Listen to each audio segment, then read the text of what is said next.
Imagine your morning ritual.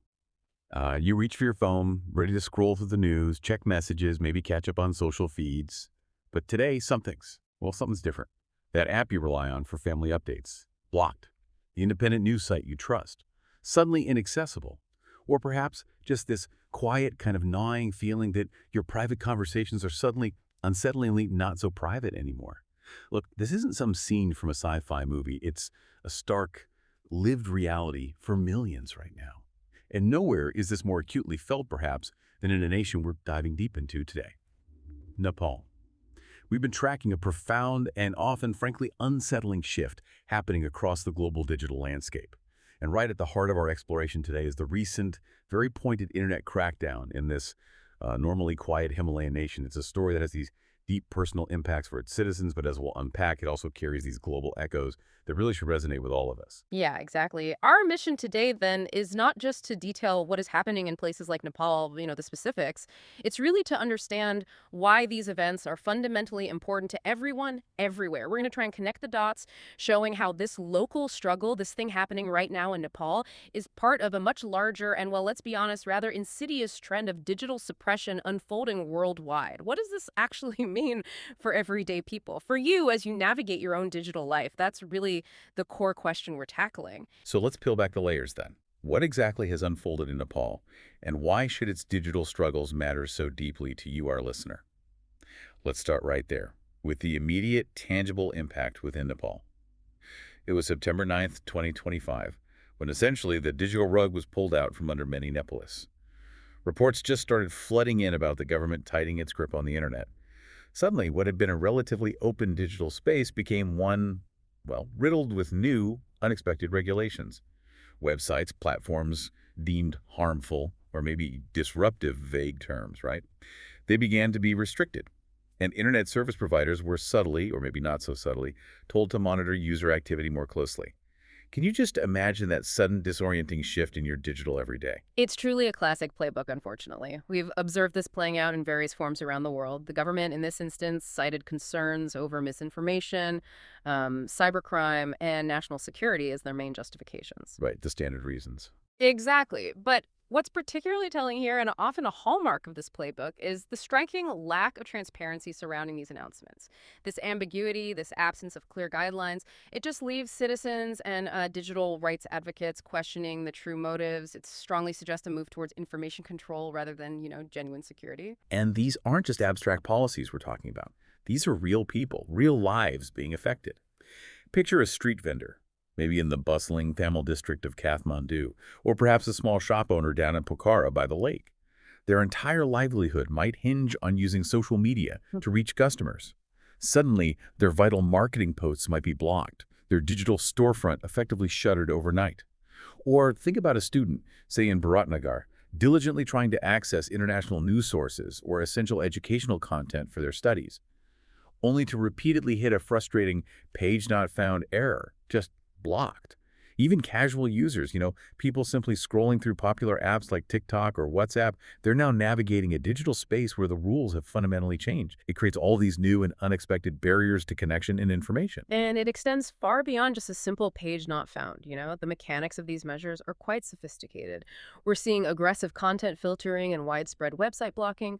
ISPs are directed to use techniques like IP blocking or URL filtering. So they can target specific sites or even pages. Precisely. So that news site publishing critical articles or maybe a social media page coordinating protest-related activity can suddenly just vanish from your access. Poof. And what's particularly concerning, I think, is the requirement for users to register with personal identification details for certain platforms. This makes anonymity, which, let's face it, is often crucial for free expression and protecting dissenting voices, almost impossible. Right, it takes away that safety net. Completely.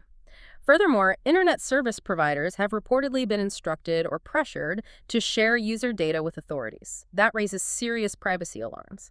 And while the official narrative frames these steps as essential for national security, critics widely argue, and I think compellingly, that it's a thinly veiled attempt to control public narratives and silence dissent. It's a pattern that, sadly, resonates globally. And this is exactly where the local story, the Nepal story, truly blossoms into a global warning sign. Because what's unfolding there isn't some isolated incident, some unique situation. It's a chapter in a much larger, interconnected global narrative.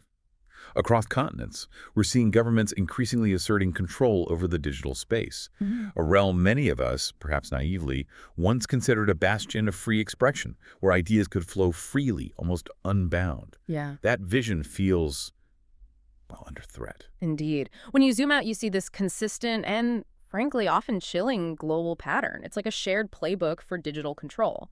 We've witnessed this strategy playing out in various forms all over the world.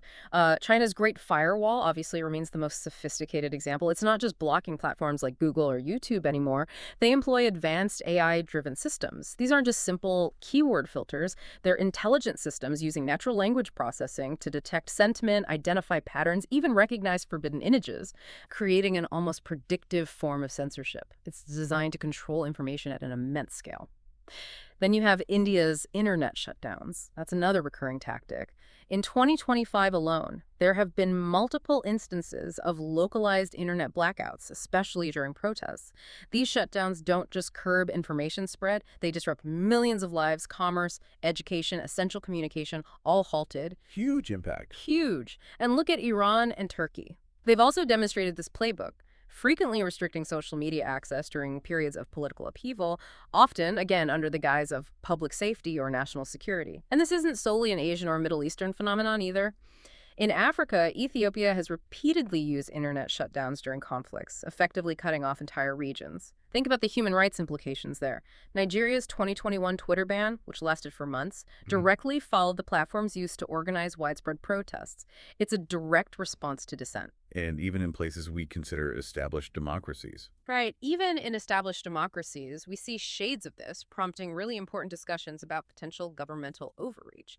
Australia's 2025 push for age verification on social media, for instance.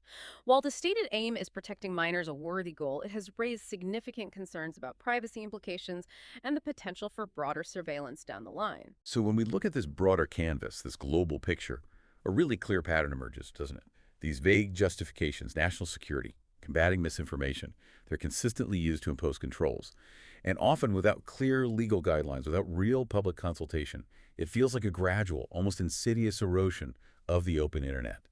For you, the listener, this signals a future with potentially less access to diverse information, fewer secure ways to connect with people, and maybe this growing sense of being watched. It's pushing us all toward a less open, more fragmented global digital landscape.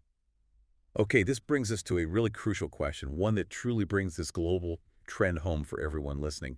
What are the deeper, perhaps less obvious implications of these digital control measures for everyone, even if you're thousands of miles away from Nepal? This isn't just about geopolitics or abstract policies. It's about the very fabric of daily life and could impact yours more directly than you might think. The personal toll here is profound. It's multifaceted. Let's consider some vivid examples just to make it concrete. First, the economic impact. Imagine a young entrepreneur, maybe in the historic city of Bhaktapur, known for its crafts. Her handmade craft business absolutely thrives on platforms like Instagram or TikTok to reach customers, maybe internationally. Sure, that's coming now. Very common. If those platforms are suddenly blocked or heavily restricted, her entire business model collapses. Her family's income takes an immediate, potentially crushing hit. Then there's the educational impact. Think of a dedicated teacher, perhaps in the Terai region, maybe Chitwan. She relies on educational videos from YouTube or maybe collaborative online tools for her students. It's part of modern teaching. Absolutely essential resources. Essential. If those vital resources suddenly become unavailable, her ability to deliver effective modern education is severely compromised. That hinders the next generation's opportunities and personal connections. This one really hits home. With over 2 million Nepalists working overseas, sending remittances back. Platforms like WhatsApp and Viber aren't just convenient, they're literal lifelines for families to stay connected. Sharing moments, maintaining those crucial emotional bonds across vast distances, increased surveillance or platform restrictions make these interactions feel less private, or even impossible sometimes. It frays the very social fabric connecting communities. That's a huge emotional cost. Immense. And finally, information and accountability. In many countries, let's be realistic, traditional media can be heavily influenced or even controlled by state actors. The internet has emerged as this crucial alternative space for diverse voices, activists, independent journalists, ordinary citizens using platforms like X, formerly Twitter, to share opinions, expose corruption, discuss pressing social issues. If these platforms are restricted, those vital voices are stifled. That significantly limits public awareness, hinders civic engagement, and ultimately erodes governmental accountability. For many, the internet has become the last resort for finding unfiltered information. Taking that away is significant. That really does put the daily impact into sharp focus. But to truly grasp the extent of this control, we need to understand the practical tools. How are governments actually doing this? How are these restrictions put into place?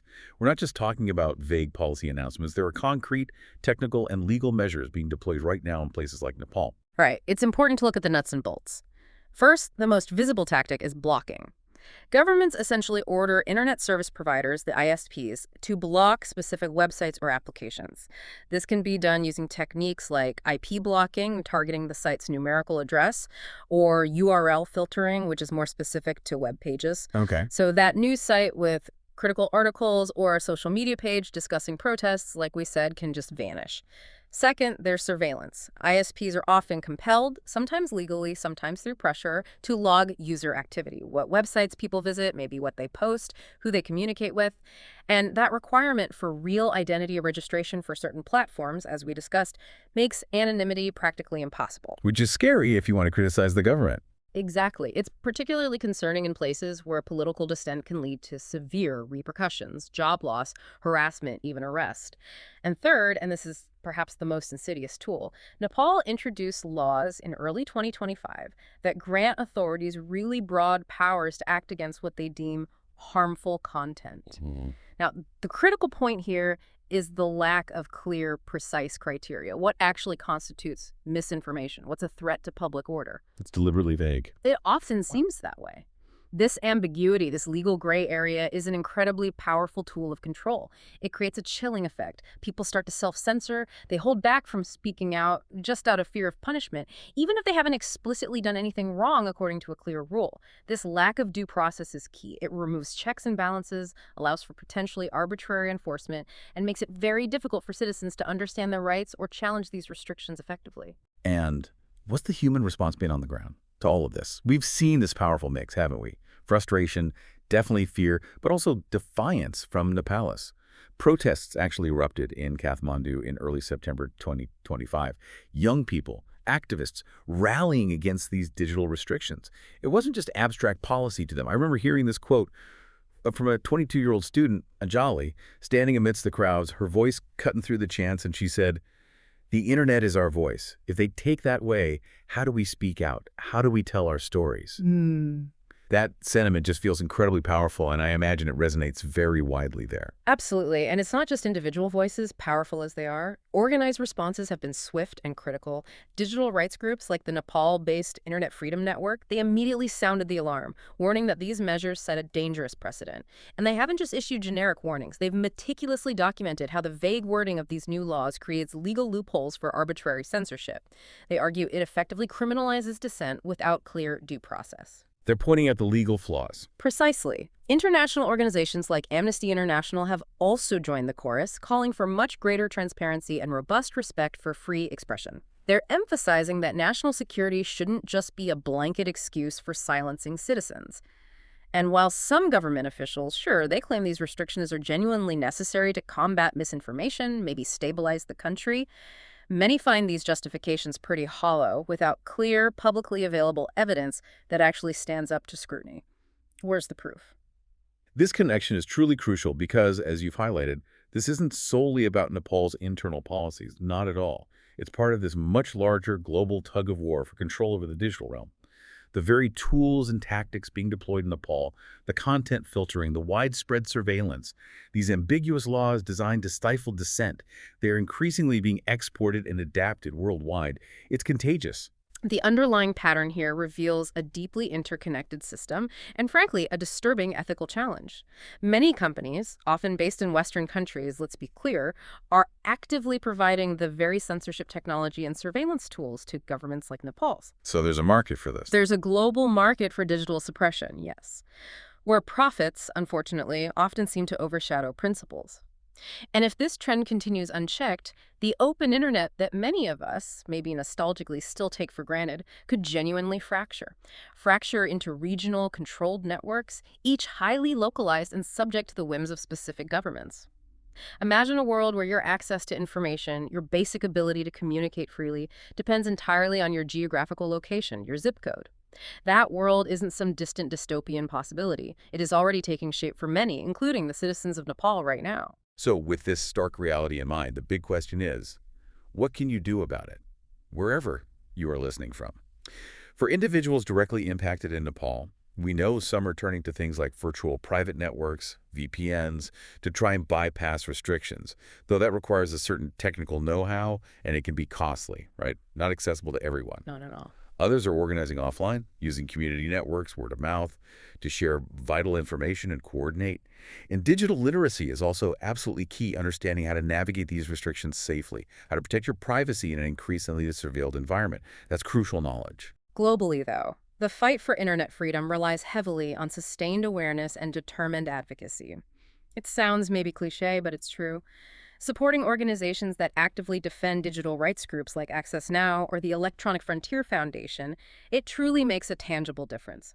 They push back legally, technically, politically. Pressuring our own governments for transparency about their internet policies, both domestic and international, is another crucial step. We need to demand clear guidelines, robust legal frameworks, and genuine public input on these issues. Holding them accountable. Exactly. Public protests and international attention, like the ones we've seen spark in Nepal, can certainly put pressure on authorities to reconsider their approaches. Public shame can be a powerful tool. And for the companies involved in selling this tech, demanding supply chain transparency and pushing for ethical considerations in their technology sales is paramount. We need corporate accountability, too. Nepal's internet crackdown, then, as of September 9, 2025, really serves as a stark wake-up call for all of us, doesn't it? It reminds us that the digital world, which once felt like this frontier of boundless connection and democratic potential, is increasingly contested ground. It's a battleground. For that small shopkeeper in Pokhara, for the dedicated student in Biratnagar we talked about, or the activist trying to organize in Kathmandu. These restrictions aren't just abstract policy changes. They are profound daily disruptions to their lives, their livelihoods, and their fundamental freedoms. Yeah, and when we connect this to the bigger picture, it signals an undeniable global shift, a shift toward a more controlled, more fragmented internet, where governments increasingly seem to prioritize control and power over openness and citizen empowerment. And this raises a really important question for all of us, wherever we are on this interconnected planet. What kind of digital future do we actually want to live in? Do we just resign ourselves to this fractured, surveilled web? Or do we actively strive to safeguard a truly open and accessible global commons? That choice feels urgent. There is hope, though. There's hope in collective resistance, in the persistent voices speaking out from Nepal, and indeed around the world, shining a light on these crucial issues. By staying informed, by asking the tough questions, by remaining engaged, we can collectively push for a digital future that is genuinely free, truly open, and accessible to everyone. Absolutely. The internet is a shared resource, it's a global commons, and its future genuinely depends on our collective vigilance and our concerted action. It's up to us. So as we wrap up this deep dive, what aspects of this really stand out to you? Keep the conversation going, because in a world so connected by clicks and screens, every single voice truly matters.